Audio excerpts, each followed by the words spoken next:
charged with Jocelyn and Lakin's murders were members of the Venezuelan prison gang, the toughest gang, they say, in the world, known as Tren de Aragua.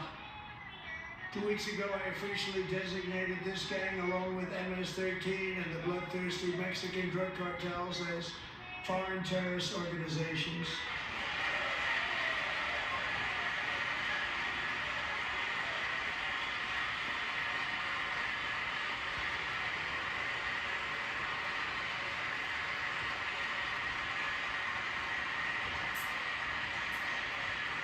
They are now officially in the same category as ISIS, and that's not good for them.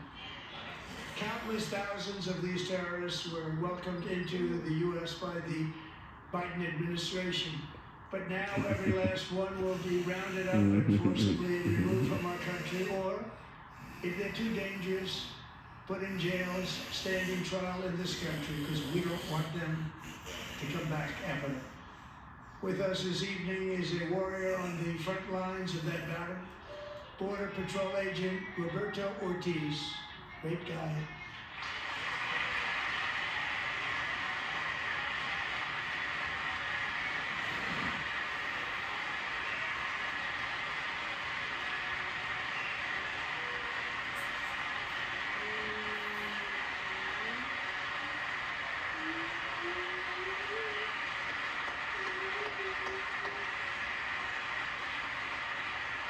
In January, Roberto and another agent were patrolling by the Rio Grande, near an area known as Cartel Island. Doesn't sound too nice to me.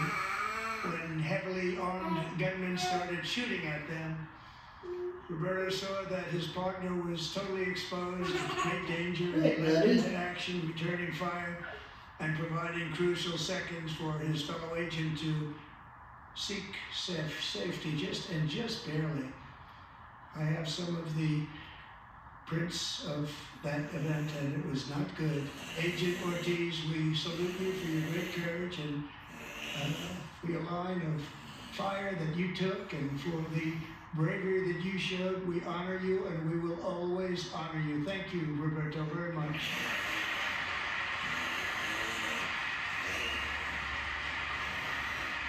Thank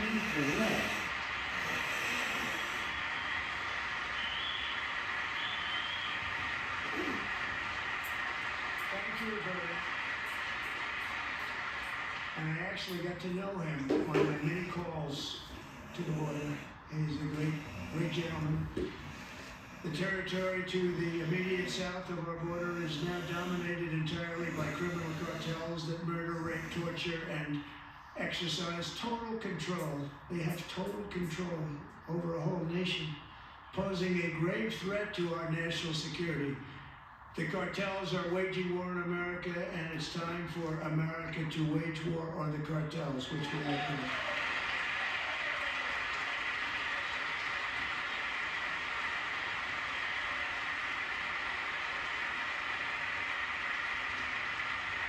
Nights ago, Mexican authorities, because of our tariff policies being imposed on them, think of this, handed over to us 29 of the biggest cartel leaders in their country. That has never happened before. They want to make us happy.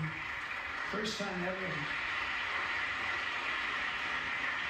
But we need Mexico and Canada to do much more than they've done, and they have to stop the fentanyl and drugs pouring into the USA. They're going to stop it. I have sent Congress a detailed funding request laying out exactly how we will eliminate these threats to protect our homeland and complete the largest deportation operation in American history, larger even than current record holder, President Dwight D. Eisenhower, a moderate man, but someone who believed very strongly in borders.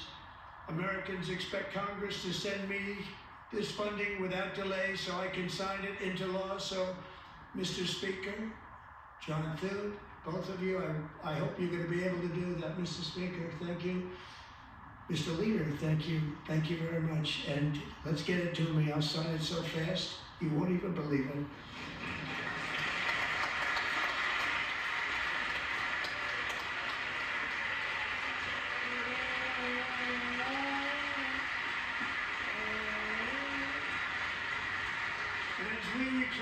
sovereignty, we must also bring back law and order to our cities and towns.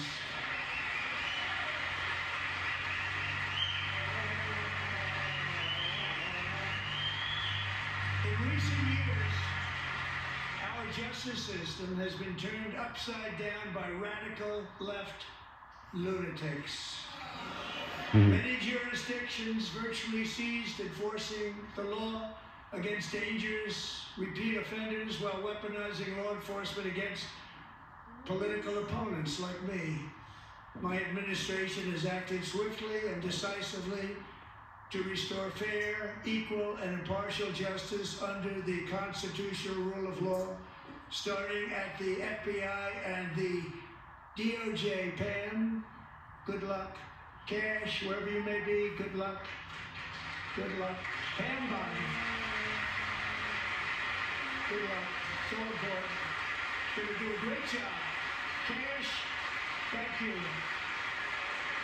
Thank you, Cash.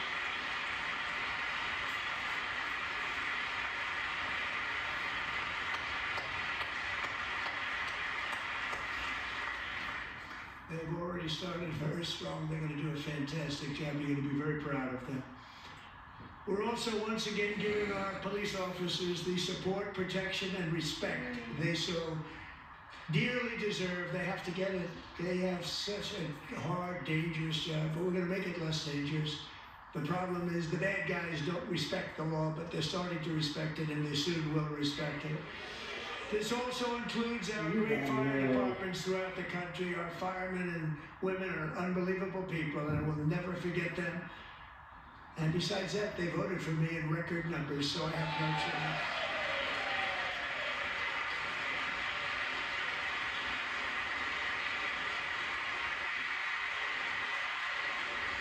One year ago this month, 31-year-old New York police officer Jonathan Diller, unbelievably wonderful person and a great officer, was gunned down at a traffic stop on Long Island. I went to his funeral.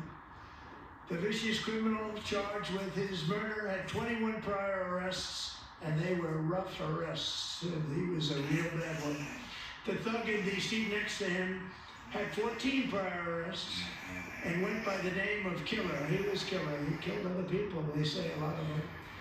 I attended Officer Diller's service, and when I met his wife and one-year-old son, Ryan, it was very inspirational, actually. His widow's name is Stephanie, and she is here tonight. Stephanie, thank you very much, Stephanie. Thank you, Lord.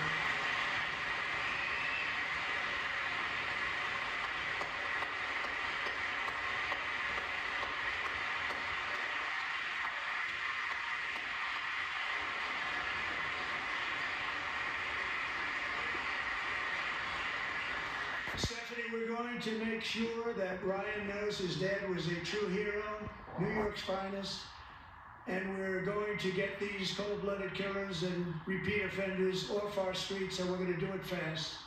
Got to stop it. They get out with 28 arrests. They push people into subway trains. They hit people over the head, back of the head with baseball bats.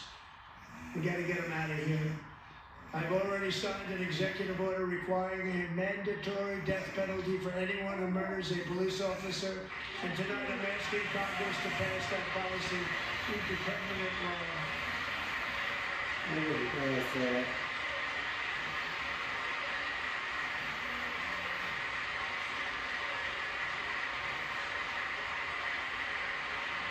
I'm also asking for a new crime bill getting tough on repeat offenders while enhancing protections for America's police officers so they can do their jobs without fear of their lives being totally destroyed. They don't want to be killed. We're not going to let them be killed. Joining us in the gallery tonight is a young man who truly loves our police. His name is DJ Daniel. He is 13 years old, and he has always dreamed of becoming a police officer.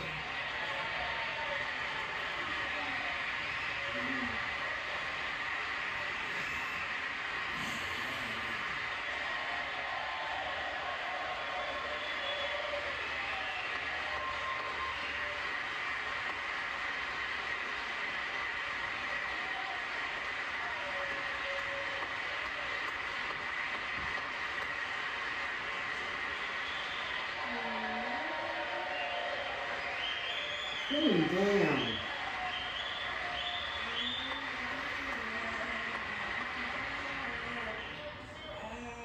But in 2018, DJ was diagnosed with brain cancer. The doctors gave him 5 months at most to live. That was more than 6 years ago.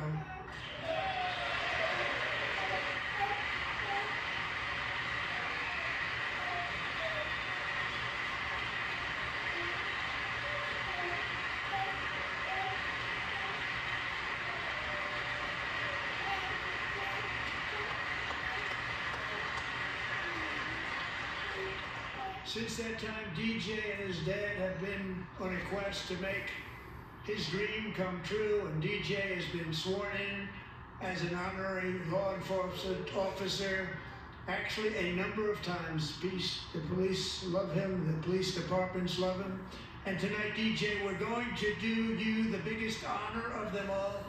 I am asking our new Secret Service Director, Sean Curran, to officially make you an agent of the United States Secret Service.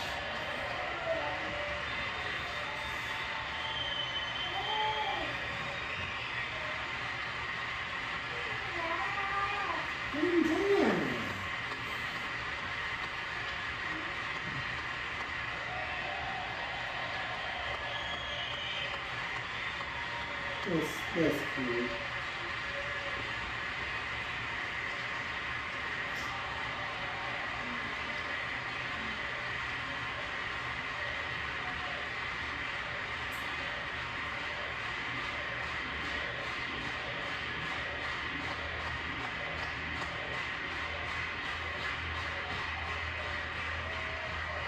Thank you, DJ. DJ's doctors believe his cancer likely came from a chemical he was exposed to when he was younger. Since 1975, rates of child cancer have increased by more than 40%. Reversing this trend is one of the top priorities for our new Presidential Commission to Make America Healthy Again, chaired by our new Secretary of Health and Human Services, Robert F. Kennedy, Jr.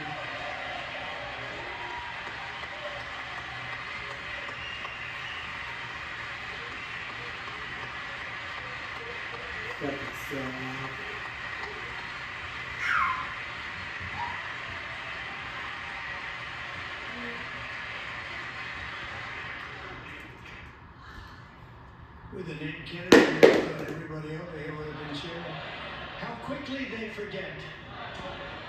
Our goal is to get toxins out of our environment, poisons out of our food supply, and keep our children healthy and strong. As an example, not long ago, and you can't even believe these numbers, 1 in 10,000 children had autism, 1 in 10,000, and now it's 1 in 36. There's something wrong, 1 in 36, think of that. So we're going to find out what it is, and there's nobody better than Bobby and all of the people that are working with you. You have the best to figure out what is going on. Okay, Bobby, good luck. It's a very important job. Thank you.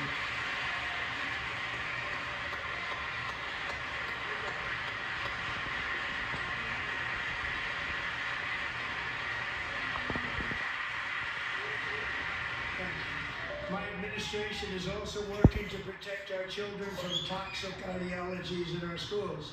A few years ago, January, Little John and her husband discovered that their daughter's school had secretly socially transitioned their 13-year-old little girl. Teachers and administrators conspired to deceive January and her husband while encouraging her daughter to use a new name and pronouns. They, them pronoun, actually, all without telling January, who is here tonight and is now a courageous advocate against this form of child abuse. January, thank you. Thank you. Thank you very much.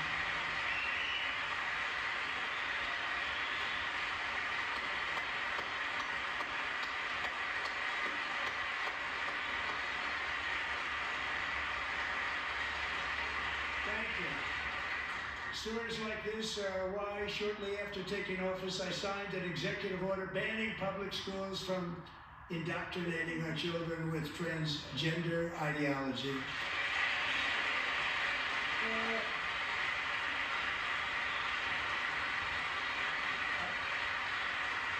I also signed an order to cut off all taxpayer funding to any institution that engages in the sexual mutilation of our youth.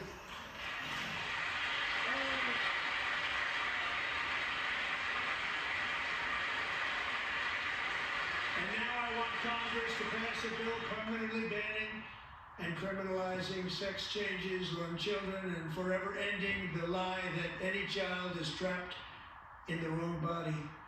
This is a big lie.